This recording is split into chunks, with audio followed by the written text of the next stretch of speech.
Okay, we're starting. Morning, welcome everybody. 7:30 a.m. on Tuesday, the December 22nd, and I'm not wet. Thank goodness. The rain is. We have a number of different things today. We're going to just move forward. Everybody's here. Gary, I'm sure, will join us later. You have minutes from the 8th of December. Are they okay? Second. Motion second. All in favor, say aye. Aye. And opposed, motion carried. Thank you very much. Visitor comments. I don't see any visitors this morning. We're going to change the order. We're going to move the auditor's report up after the reports, and so we'll swap it with executive session. Mr. City Manager, you have a report this morning. Very short one. So just wanted to, a couple different things. One, we had a really nice turnout Saturday. The police department and the staff, and some of our staff organized a food collection donation party, if you will. And a real nice turnout of staff and their families on Saturday, particularly the police department.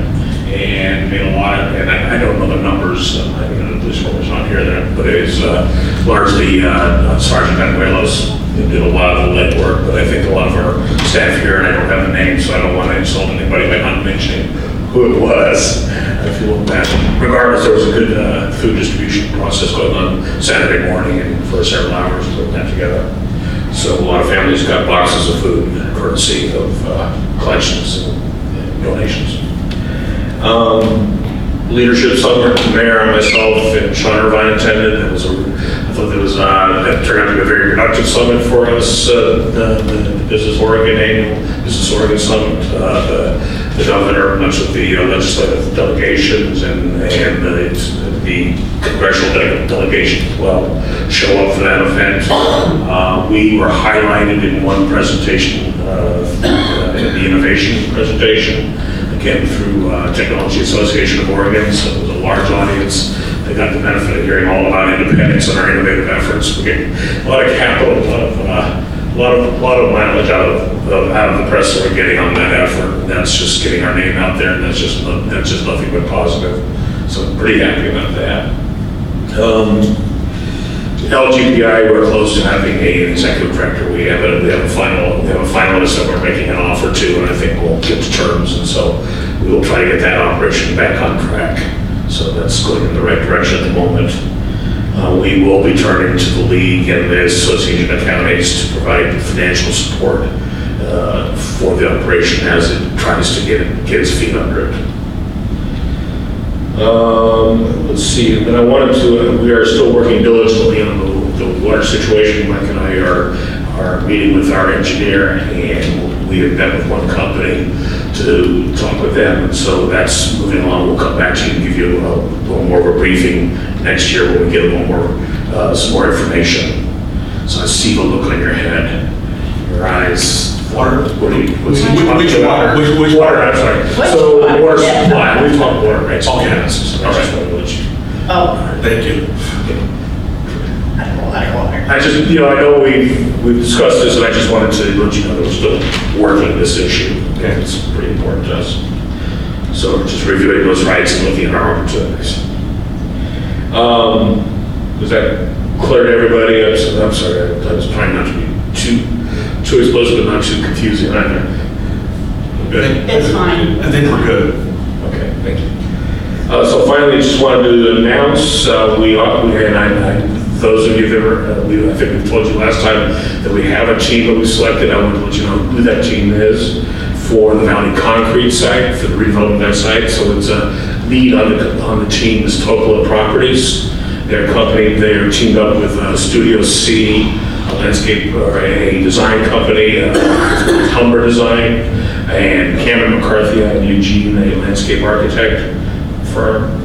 We're really happy, I think, with the quality of the team that we got. We met with them again yesterday. We're putting together the work schedule and the exclusive negotiating agreement. We will come forward to you with that document, as well as the team itself on the second meeting in January. That was when everybody's calendars could work, so you can see who we're talking to, and get a sense of the excitement that we have about them as well.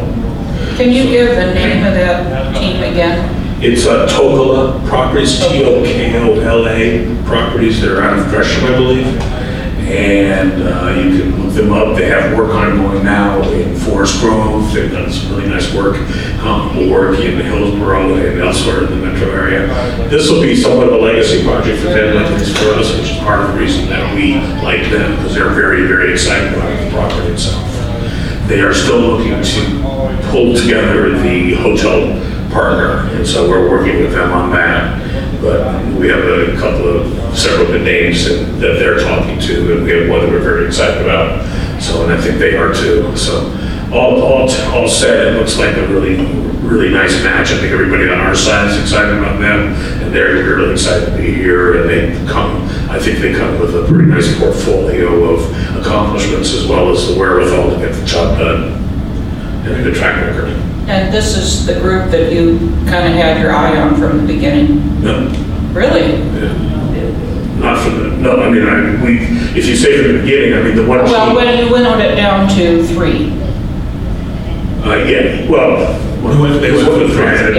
Yeah, they were in the top 2. Yeah, I wasn't implying favoritism. I was just saying that they were impressive from the beginning. They were impressive from the walkthrough. All The first three bit. were actually impressive. Yeah, I think so. I think the top 2 got our vision the best, which is why one of them was, eliminated from further competition. All 3 could do good work. 2 understood what we wanted better than the other, or at least matched up with their skill set. So, yeah. Additional questions? Okay, keep us moving forward. Jerry is here to give a MINET report. You have a written report in your packet, and so if Jerry gets here later, we'll let him expand upon that at this point. We're going to move down to new business, and Ms. Gloria, I think you get to do this one. And before we start, did you want to, Marilyn? I do. I would like to declare an actual conflict of interest. Good morning, everybody. Good morning. So Yes, please. sorry to interrupt, but when you declare an actual conflict, you just have to state the general nature of it for the record. Okay, I'm an employee of MINET. Does that satisfy? An employee of MINET who may or may not benefit from any funds that we provide to MINET. So, and you got that noted, Jerry? What she said. Would you like me to leave? No, you're fine. I think that'll be okay. Thank you. Okay, everybody good? Please. Okay, good morning again. Good morning. I really don't have a whole lot to add from my memo. Just mainly willing to take questions if you have them, and let me know your thoughts, or if you have any concerns or anything. Well, so this doesn't really change anything other than we're acknowledging, We're probably projecting a little more realistic view of our financial. That's correct. That's correct. And what will we see in the budget figures? Will we see anything different in the budget? Or No, not the budget, no. Okay. It'll just be on the financial statements? Correct. And this is a non-budget item. Additional questions? So just so I'm clear, then what this term means is that it's basically an uncollectible debt. That is what it means. We are recognizing that there may be a portion of the debt that may never be collected, but we also we have to identify that in the financial report. However, we're not saying that MINET will never pay it. We're just we have to say, because of the auditor's opinion and the long-term nature of those promissory notes,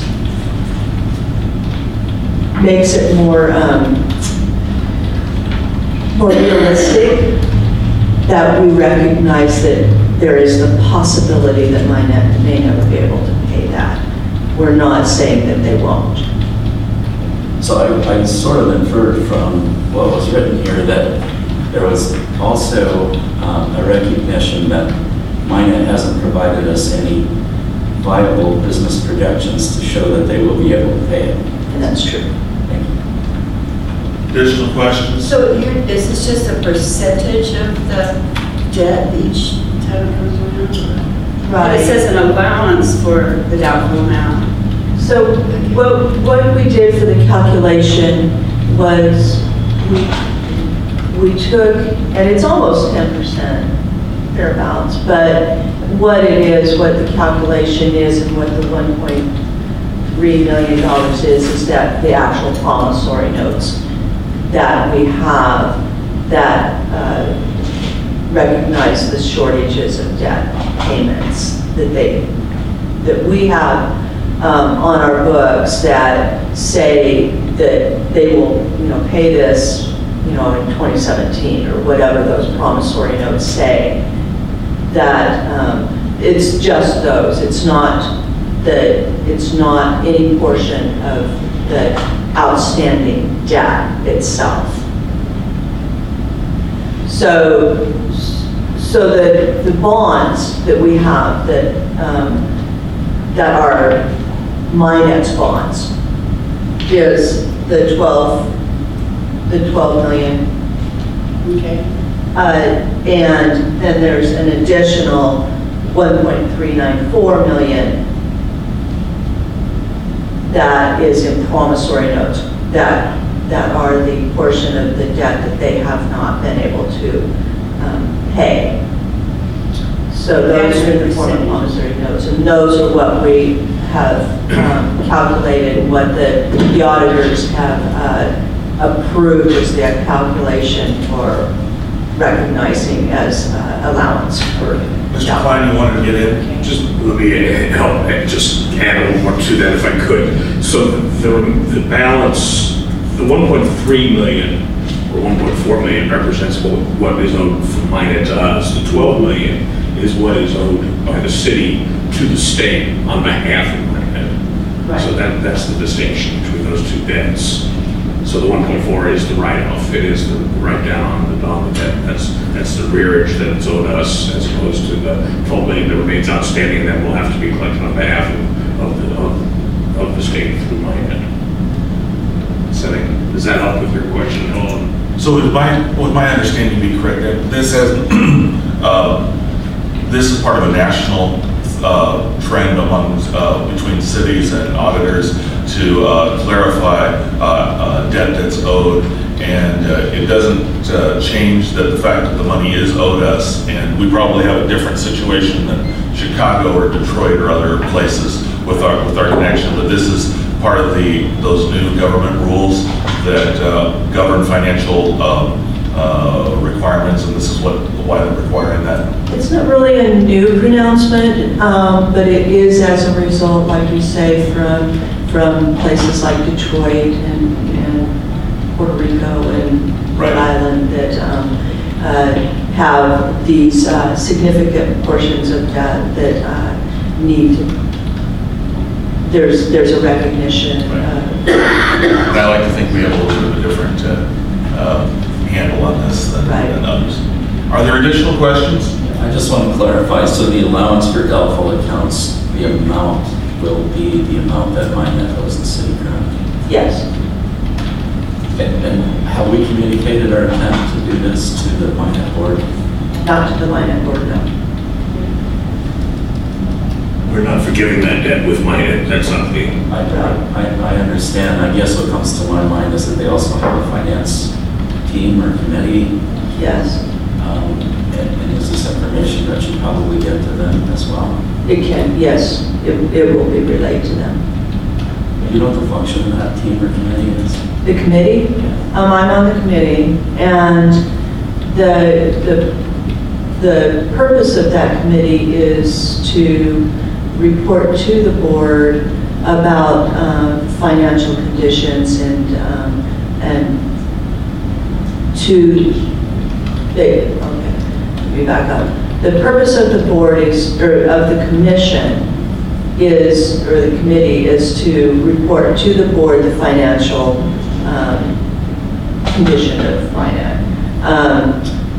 They are also looking at, not marketing, because there is a marketing committee, but the financial impact of any marketing plans. Additional questions? So this won't impact Minnet's financial standing? No. Okay. Anything else? Is that kind of what? It's a declaration on our financial reports that there may be some challenges here, and we have a different,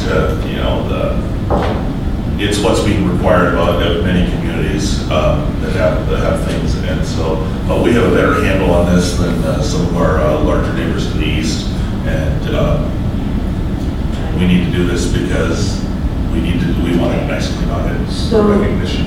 Maybe to kind of, to Nancy's question or clarification, Minnet already has a qualified opinion on their audit report. So we're trying to avoid that on ours. Additional questions? If not, this is an action item. Were you gonna do it? I heard her clear it out, didn't you? If somebody would, I'll make the motion. please do. I move to direct staff to calculate an allowance for doubtful accounts to an amount that satisfies the auditor to provide an unqualified opinion. Second. I have a motion, I have a second. Is there discussion? I have no, I do. please do. Just that I think we need to do this because it acknowledges something that we all already know exists, that Minnet has been able in the last couple of years to cover its operating expenses, but it's not able to cover its debt service. And I think that's an issue that this council will need to wrestle with over the next few years and what direction we take. But I think this is a good start just by declaring or defining reality, and this is reality. Wow, you are sharp in the morning. Yeah, unlike the rest of us. Thank you. Additional comments? All in favor signify by saying aye. Aye. And opposed? Motion carries. Thank you very much. Thank you. We're going to move to the executive session for review and evaluate the performance of the city manager. The Independent City Council will now meet in executive session for purpose of review and evaluate the performance of the city manager. The executive session held pursuant to ORS 1926602I, which allows the council meeting executive session representatives, media designated staff shall be allowed to attend the executive session. Representatives of the news media are specifically directed not to report any deliberations during the executive session, except to say the general subject of the session is previously announced. No decision will be made in the executive session. This time, the council will adjourn to the conference room for the duration of the executive session. Once the executive session has adjourned, we'll return to open session in the council chambers. Let's go back to the conference room. Okay. We're back in session. Council members, we do have city manager compensation on the agenda. I'm going to ask that we defer that conversation to January, just because I want to get some more information from other managers. Gloria provided what I asked, and then I didn't realize that I should have asked for other things too. And so we're going to try to get some other top there, and I'll get that to you in January. That's okay with everybody? Yes. Is there announcements that people need to be making? You just nodded at me automatically. No, I was looking back and forth. Are we finished with all of our stuff? Oh, no, we have new stuff coming. We got this stuff? New Year's coming. The Monmouth Independence Chamber of Commerce awards banquet is in early March. And the voting forms will be out shortly, so be thinking about who you want as first citizen, and I believe instead of calling it distinguished service, it would be outstanding community service is going to be the other category, plus all of the businesses. So, and there'll only be one round of voting this year, so make your choices count. Other announcements? I have one. Move. Go ahead, if I might. Oh, well, let me do one thing here, if I might. Oops, I need to get my, hold on. Texting's not allowed. No, I'm pulling, be good. I'm trying to pull up my calendar. Oh, okay. Thank you.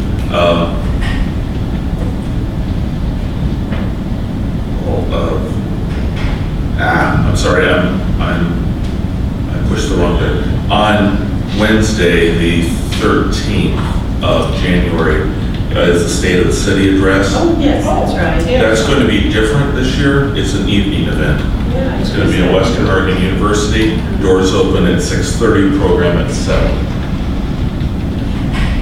I'm sorry I missed that. I had that in thought too. And it will be And the dessert and coffee. In the Columbia room, isn't it, or something like that? Yeah.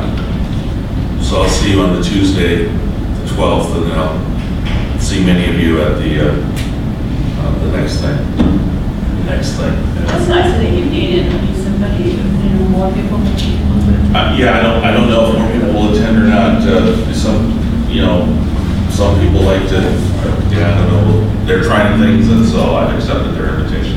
And change of venue isn't bad sometimes. Sure. And they'll even waive the parking. Really? In certain lots. Is there anything else that we need to do as a community? I just want to take a moment and wish all the council members and the staff that are here a happy holiday season. And I just want to offer that, think of all the stuff we did. Think where our community has come in the last 12 months. You can look as long, but in the last 12 months, there's a lot of great things that have happened, and a lot of the plans we've made. The phrase, and I don't recall it exactly, but we do both. We plan and we take advantage of opportunities, and opportunities are good. We're not just lucky. It's proper preparation combined with proper planning and proper preparation planning and an opportunity, putting all that together. And look what we've done, and look what we're on the cusp of doing. We've been seen by many as a great place. Not just us, other people are doing something over there. And so I just want to counsel, you're part of the reason, both for what you do in here and what you do in the community. Staff, you folks, and your brethren, there are a lot of good things that are happening here, and I just want to thank all of you. And we are blessed in good stuff and good things. My words are failing me today. And can we add, as I'm speaking on behalf of the council at this moment, and I hope they're okay with that, you are a marvelous mayor. And thank you very much for keeping that seat. And we have a tremendous staff. Great. Well, with that and no objections, we're adjourned. Oh. You don't need a motion. Move to adjourn. There you go.